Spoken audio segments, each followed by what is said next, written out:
Bismillahirrahmanirrahim. Alhamdulillahi Rabbil alamin. Vassalatu vassalamu ala ashrafil anbiya'i wal mursalin. Rivoyat qilinadiki, bir kuni bir kishi arab sahovati ramzi bo'lgan Hotam Toining oldiga kelib undan so'radi: "Ey Hotam, seni sahovatda yengan biror kishi bo'lganmi?" Hotam javob berdi: "Ha, meni Toy qabilasidan bo'lgan yetim bir yigit yengan. Bir kuni uning hovlisiga mehmon bo'lib tushdim. Uning 10 ta qo'yi bor edi. Shundan boshqa hech narsasi yo'q edi. Men kelganimni bilgach, ulardan birini so'ydi, taom tayyorladi va menga tortiq qildi. Oldimga qo'yilgan narsalar ichida qo'yning miyasi ham bor edi.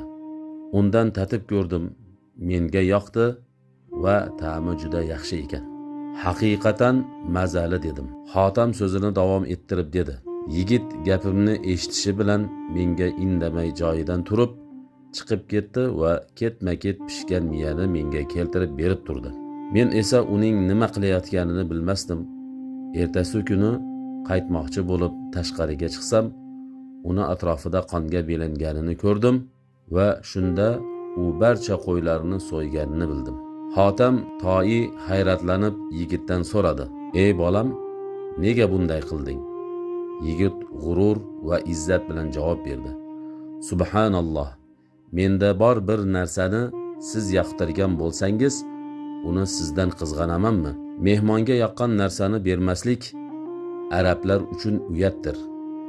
Toy qabilasidan bir yigit mehmonidan bor narsasini ayabdi degan gapni eshitishga toqat qilolmasdim" dedi. Roviy aytadi: "Keyin Hotamdan bu yigitni nima bilan mukofotlading?" deb so'rashdi. Hotam dedi: "Unga 300 ta qizil tuya va 500 ta qo'y berdim." Shunda unga: "Demak, sen undan ham sahiy ekansan" deyishdi.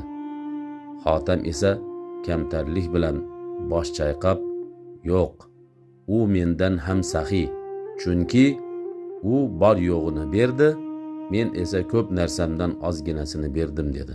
Xulosa qilib aytadigan bo'lsak, azizlar, saxovat degani berilgan narsaning ko'pligida emas, balki ehsonning samimiyati, qalb pokligi va niyatning xolisligidadir. Bu yigitdan o'rganing.